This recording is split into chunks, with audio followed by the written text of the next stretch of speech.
క్రీస్తునందు ప్రియమైన వార్లారా, మరణాత మన వరుడయ్యున్న యేసుక్రీస్తు ప్రభువారి నామం పేరిట మీకందరికీ శుభములు కలుగునుగాక. ఆమేన్. పరిశుద్ధులు ఎం దేవదాస్ అయ్యగారిచే రచింపబడిన పరమ గీతార్థము అనే పుస్తకం యొక్క ఆడియో కంటిన్యూషన్. లెబానోను మ్రానుతో మంచమొకటి సొలొమోను రాజు తనకు చేయించుకొని ఉన్నాడు. దాని స్తంభములు వెండిమయములు, దాని పాదములు స్వర్ణమయములు, దాని మెత్తలు ధూమ్రవర్ణ వస్త్రములతో చేయబడెను. ప్రేమను సూచించు విచిత్రమైన కుట్టుపనితో యెరూషలేము కుమార్తెలు దాని లోపలి భాగములను అలంకరించిరి. పరమగీతము 3వ అధ్యాయము 9-10 వచనాలు. ప్రార్థన. మహిమా స్వరూపివైన తండ్రి, నీ మహిమ సహవాసము మానవ సంతతికి ఇచ్చి భూలోక సంఘ వధువును నీకు విశ్రాంతి కలిగించు సాధనముగా చేసినావు. ఆ విశ్రాంతి సాధనముగా ఉన్న సంఘ వధువు నీకు ఆనందము కలిగించు అలంకారములను అమర్చి నిన్ను మహిమపరిచినది కనుక ఈ మహిమ వార్త మా హృదయములలో అలంకారముగా ఉండునట్లు మాతో మాట్లాడుమని మహిమ రూపధారి అయిన క్రీస్తు నామమున వేడుకొనుచున్నాము తండ్రి. ఆమేన్. మంచము అనగా రథము. మంచము అను పదమునకు ఇంగ్లీష్లో రథము అని వాడిరి. మంచము రథము రెండు సమానమే. దీనిని సొలొమోను లెబనోను మ్రానుతో చేయించెను. లెబనోను అనగా తెల్లని, అనగా లెబనోను పర్వత ప్రాంతము మంచుతో కప్పబడి ఉన్నందున దీనికి పేరు వచ్చినది. ఇక్కడ విస్తారమైన కలప దొరుకును. దాని వనములు సుప్రసిద్ధములు. 2 రాజులు 19:23. యెరూషలేము నందలి ఆలయమును నగరులను కట్టుటకు ఇక్కడ నుండి ప్రాణును తెప్పించిరి. 1 రాజులు 5:6-10. సొలొమోను లెబనోను మ్రానుతో తన కొరకు ఒక మంచమును చేయించుకొనెను. ఇది పుచ్చు పట్టదు, పాడు కాదు, కల తగ్గదు. ఇది నకిషీ పనికి వచ్చును. ఇది చాలా శ్రేష్టమైనది. సొలొమోను రాజు పెండ్లి కుమారుడైన ప్రభువే. సొలొమోను చేయించుకొనిన మంచమే లేక రథమే వధువు సంఘము. ఈ సంఘము శక్తి గలది, స్థిరమైన కల తగ్గనిది, నిత్యము ఒకే రీతిగా ఉండునది. లెబానోను మ్రాను ప్రభువు మోసిన శిలువ మ్రానుకు సూచనగా ఉన్నది. ఆదాము హవ్వలు దేవుడు తినవద్దని చెప్పిన పండ్లు తిని దైవాజ్ఞకు దూరమైరి. దేవుడు వారిని దర్శింపవచ్చినప్పుడు భయపడి చెట్టును ఆశ్రయము చేసుకొని దాని చాటున దాగియుండిరి. దేవుని ఆశ్రయించువారు పాపమును బట్టి చెట్టును ఆశ్రయించిరి.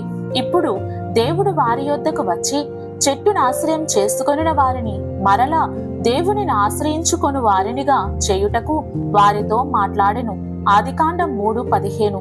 చెట్టును ఆశ్రయించుకొనిన వారి చెట్టును ప్రభువు తన వెనుక వేసుకొని వారిని తన ముందుంచుకొని ఆయనే వారికి ఆశ్రయమైనట్టు సిలువపై మరణముంది దానిని రుజువు చేసెను. కనుక సర్వజనులకు సిలువ వేయబడిన యేసే ఆశ్రయమై ఉన్నారు. నాకింత ప్రోత్సాహముల్గల్గుట కేకర్త ఘనమైన హేతువైయుండు.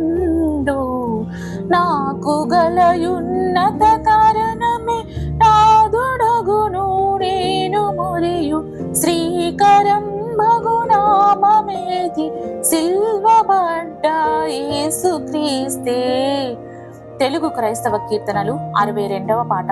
ఆది మానవుని యొద్దకు దేవుడు దినము చల్లని పూట వచ్చి వారితో సహవాసం చేసేటివారు. ఆదికాండం 3:8. ఆ సహవాస స్థితి పాప ప్రవేశము తరువాత పోగొట్టుకొనిరి. ఆ సహవాస స్థితిని ప్రభువు రాక వలన మరలా దయచేసెను. నరులకు దేవునికి కలిగిన ఎడబాపు శిలువ మరణము వలన తిరిగి కలిగినది కనుక ఇప్పుడు నరులు దేవునితో సహవాసం కలిగియుండిరి. ఈ సహవాసము చేయు జనమునకి క్రైస్తవ సంఘమని పేరు కలిగినది. క్రీస్తు ప్రభువు వలన ప్రజలకు శాంతి సమాధానము కలిగెను. ప్రభువు వలన కలిగిన విశ్రాంతి కలది ఇతరులకు శ్రమలో ఉన్నవారికి విశ్రాంతినిచ్చునది కనుకనే ఇది విశ్రాంతి నుంచు మంచముగా పోల్చబడినది. లూకా 10:34. భూలోకము కరువు, తెగుళ్ళు, కలహములు, యుద్ధములు, భూకంపములు, వరదలు, అపాయము, హానికరమైన విషజంతువులు, విషపురుగులు, అనేక అపాయకరమైన వాటితో నిండియున్నందున ప్రజలకు శాంతి లేదు. ప్రభువునకు ఆయాసమే, నెమ్మది లేదు. కానీ క్రైస్తవ సంఘము చేయు ప్రార్థనలు, స్తుతులు, పరిచర్య వీటి వల్ల ప్రజలకు శాంతి. ఈ శాంతి కలిగించు సంఘం యొద్దకు ప్రభువు వచ్చినందున ఆయనకు శాంతి. అల్పులైన ఈ నా సహోదరులు ఒకనికి మీరు చేసితిరి గనుక నాకు చేసిదిరని నిశ్చయముగా మీతో చెప్పుచున్నాను అనెను. మత్తయి 25:35-40. ప్రభువు శరీరధారిగా ఉన్నప్పుడు కపెర్నహూములోను బేతనియలోను విశ్రాంతి గృహములు కలవు. ఆయన ఎంత దేవుడైనా మన మనిషిగా ఉన్నారు కనుక విశ్రాంతి కావలెను. మన విశ్రాంతియే ఆయన విశ్రాంతి. సంఘమును ప్రభువును కలిసి సహవాసము చేసి విశ్రాంతి నొందు మంచము క్రైస్తవ సంఘమే. యేసు ప్రభువు ఆయనకు విశ్రాంతి కావలసి వచ్చినప్పుడు ప్రభువు ఈ మంచము మీద పరుండును. ఆ మంచము క్రైస్తవ సంఘము. విశ్వాసి యొక్క అంతరంగము, దాని స్తంభములు వెండి మయములు. పరమగీతము 3వ అధ్యాయం 10వ వచనం. మంచము యొక్క బరువు అంతటిని మోయినవి స్తంభములు అనగా కాళ్ళు. కాళ్ళలో బలం లేని ఎడల నిలిచి ఉండుట కష్టము గనక ఎన్ని శోధనలు, ఎన్ని శ్రమలు, ఎన్ని కష్టములున్నను స్థిరముగా నిలిచి ఉండుటకు ఈ స్తంభములే ఆధారమైనవి. సంఘము చేయు కార్యములన్నిటిలో జయము కలుగుటకు ఈ బలమే ఆధారము. అందుకనే ఈ సంఘము ఎదుట పాతాళపు పునాదులు నిలువనేరవు అని ప్రభువు పలికెను. మత్తయి 16:18. దేవుడు సర్వశక్తి గల దేవుడు కనుక ఆయనకు అసాధ్యమైనది ఏదియూ లేదు. అట్లే ఆయన కార్యక్రమం చేయు సంఘమునకు అసాధ్యమైనదేదియూ లేదు. క్రైస్తవ సంఘములన్నీ చేయు కార్యములన్నీ లోక కార్యముల కంటే బలమైనవి. వెండి మయములు అనగా పవిత్రములైనవి. కీర్తన 12:6.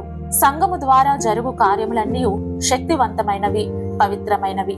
ఉదాహరణకు ప్రభువు పక్షవాత రోగి యొక్క పాపమును పరిహరించి రోగమును స్వస్థపరచుట వలన ప్రభువు యొక్క పవిత్రత, శక్తి కనబడుచున్నది. సంఘమునకు కూడా ఇట్టి శక్తిని, పరిశుద్ధతను ప్రభువు దయచేసెను. సంఘ కార్యములన్నిటిలో ఈ రెంటిని చూడగలము. అందుకే ప్రభువు శక్తి పొందు వరకు సువార్తకు వెళ్ళవద్దని చెప్పిరి. కనుక వారు పరిశుద్ధాత్మ శక్తిని, పరిశుద్ధాత్మ ఇచ్చు పరిశుద్ధతను కలిగి వారు సంఘమును స్థాపన చేసిరి. ఈ సంఘంలో ఇప్పుడు మనము వ్రాసిన ప్రకారము శక్తియు పరిశుద్ధతయు కనబడుచున్నది. అందుకే సంఘము యొక్క స్తంభములు వెండిమయములు. పాదములు అనగా నడక, అనగా ప్రవర్తన. ప్రభువు యొక్క పాదములు కొలిమిలో పుటము వేయబడి మెరేచున్న అపరంజితో సమానమయ్యుండెను. ప్రకటన 1:15. ఆయన యొక్క ప్రవర్తన మేలిమి బంగారమంతా శ్రేష్టమైనది. ప్రభువు ఈ లోకంలో శరీరధారిగా ఉండిన నడిచిన నడవడి అంతయు మేలిమి బంగారుమయము. ఆయన నడిచిన మార్గమునందే సంఘము నడుచును కనుక సంఘము యొక్క నడవడియు మేలిమి బంగారుము వంటిదే. ప్రభువు దేవుడుగా ఉన్నను, మనిషిగా ఉన్నను ఆయన జీవితము మేలిమి బంగారు వంటిదే. ఆయన మాట, క్రియ, సేవ, పరిచర్య, శ్రమ, అవమానము, హింస, శిలువ మరణము, సమాప్తి, పునరుత్థానము అంతయు మేలిమి బంగారము వంటిదే.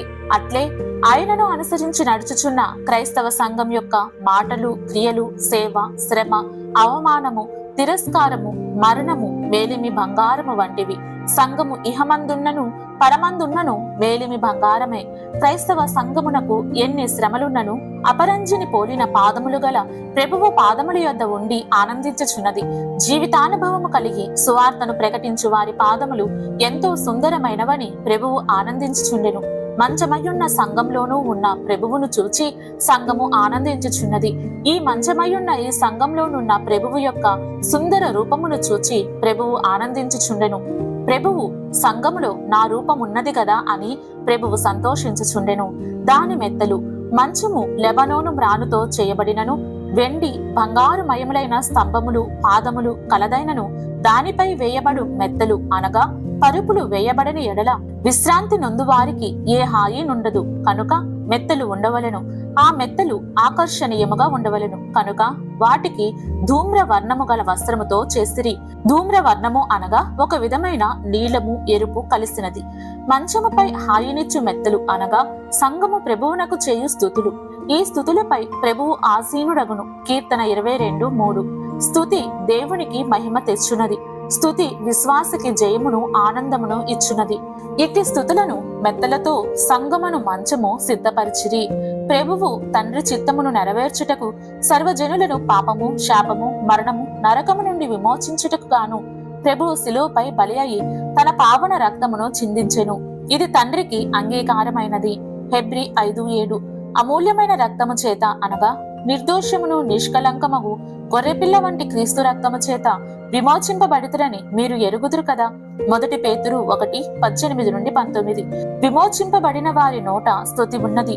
ఇశ్రాయేలీయులు ఐగుప్తు నుండి తప్పించుకొని ఎర్ర సముద్రం ఆవలియొడ్డున ఎక్కి విమోచన గానం చేసిరి. అట్లే 7 ఏండ్ల శ్రమ నుండి తప్పించుకొని పరిశుద్ధులు తెల్లని వస్త్రధారులై ఎవరూ పాడలేని మోషే కీర్తనయు గొర్రెపిల్ల కీర్తనయు పాడుచున్నారు. ప్రకటన 15:4. స్తోత్ర గానము అను మెత్తలు సంగము అను మంచంపై నున్న స్తోత్ర గానము అను మెత్తలు విమోచన స్థితికి సూచన అయిన ధూమ్రవర్ణ వస్త్రములతో అలంకరింపబడి ఉన్నవి. మెత్తలు అనగా స్తోత్ర గానములు, ధూమ్రవర్ణములు అనగా విమోచింపబడిన స్థితి. స్తుతించు సమూహములకు వారి గానమే వారికి అలంకారము. ఈ గాన అలంకరణకు వారి విమోచనయే గొప్ప అలంకరణ. అలంకరించుట అనగా చక్కగా అమర్చుట. ప్రేమను సూచించు విచిత్రమైన కుట్టు పనితో యెరూషలేము కుమార్తెలు దాని లోపలి భాగములను అలంకరించిరి. కుట్టు పని అనగా ప్రభువునకు గల ప్రేమ, అనగా ప్రియునికి ప్రియురాలి ఎడల గల ప్రేమను బట్టి తండ్రి యొక్క అంతరంగ వాసి అయిన దేవకుమారుడు మనుష్య కుమారుడై దాసుని స్వరూపం ధరించుకుని తనకు తానే రిక్తునిగా చేసుకుని అవమానపరచబడి తీర్పు నొంది కొరడాలతో శరీరమంతయు చీల్చబడి ముండ్ల కిరీటము నొంది భారమైన సిలువ మోసి సిలువపై దప్పిగొడి ఆర్భాటపు కేక వేసి తన శరీరమును తెరను చింపివేసి మరణముందెను. ప్రభువు ఈ రీతిని శ్రమపడి సంఘము యొక్క పై అలంకరణ కొరకు ఇట్టి పనిని చేసెను. యెరూషలేము కుమార్తెలు అనగా పరలోకపు నూతన యెరూషలేము కొరకు సిద్ధపడుచున్న విశ్వాసులందరూ యెరూషలేము కుమార్తెతో వీరు ప్రేమను సూచించు అనగా ప్రభువు ప్రియురాలి కొరకు చూపిన ప్రేమ వంటి ప్రేమ ప్రియురాలు చూపవలెను. కనుక ప్రియురాలు ప్రియుని కొరకు శ్రమపడుచున్నది. శ్రమపడు పని సంఘము లోపల జరుగుచున్నది. కనుకనే అలంకరణ వచ్చుచున్నది.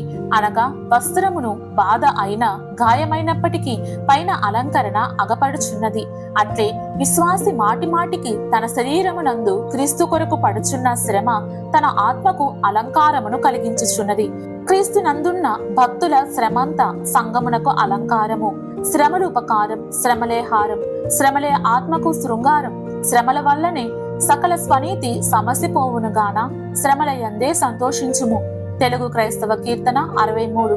ఇట్టి అలంకరణ కలిగిన అంతరంగము లేక సంఘములో ఉండున్నది ప్రియుడైన క్రీస్తే. క్రీస్తున్న బాటనే సంఘమున్నది. ఆయన ప్రేమ చూపి పై భాగమున అలంకరించిన సంఘమునందును ప్రియుడే ఉన్నారు. కనుక విశ్వాసి యొక్క లేక సంఘము యొక్క పై భాగం నందును లోపలి భాగం నందును ప్రియుడైన ప్రభువుండుటకే ఈ మంచము అను సంఘమును సిద్ధము చేసి అలంకరింప చేసెను. ఇది భూమి మీద ఉన్న క్రైస్తవ సంఘము. భూమి మీద ఉన్న క్రైస్తవ సంఘము రేపు పరమందున్న క్రీస్తు లోపల ఉండిపోవును. కీర్తన 45:13-14. క్రీస్తు ప్రభువు సంఘం లోపల ఉండును. ప్రియ విశ్వాసి, నీ అంతరంగ జీవితము మహిమగల ప్రభువునకు అలంకారమైన నివాసముగా ఉండునుగాక. ఆమేన్. ప్రార్థన.